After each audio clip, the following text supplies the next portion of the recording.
امام علی علیہ السلام کی خدمت میں ایک شخص آ کے کہنے لگا، یا علی، وہ کون سا نکاح ہے جو اللہ کے نزدیک سب سے زیادہ محترم ہے؟ بس جیسے ہی یہ پوچھا گیا تو امام علی علیہ السلام نے فرمایا، اے بندہ خدا، جس نکاح میں یہ 3 چیزیں واضح ہوں تو وہ نکاح اللہ کے نزدیک سب سے زیادہ محترم ٹھہرتا ہے۔ وہ پوچھنے لگا، یا علی کون سی چیزیں؟ امام علی علیہ السلام نے فرمایا، پہلی چیز کہ نکاح سادگی سے کیا جائے، دوسری چیز کہ لڑکی کا حق مہر اتنا زیادہ نہ ہو کہ لڑکے والوں کو شرمندگی اور دینے میں مشکلات کا سامنا کرنا پڑے، اور تیسرا نکاح کے فوراً بعد لڑکا حق مہر ادا کر دے۔ یاد رکھنا، اللہ ایسے معاشرے کو پسند کرتا ہے جس میں نکاح کرنا آسان ہو، کیونکہ جب نکاح آسان ہوگا تو زنا کے دروازے بند ہو جائیں گے۔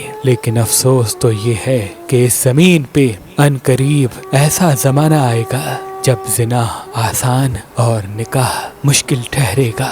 جب وہ وقت آ پہنچے تو سمجھ جانا یہ اللہ کی ناراضگی کا سب سے بڑا سبب ہے۔ اللہ کی ناراضگی کا سب سے بڑا سبب ہے۔ یہ اللہ کی ناراضگی کا سب سے بڑا سبب ہے۔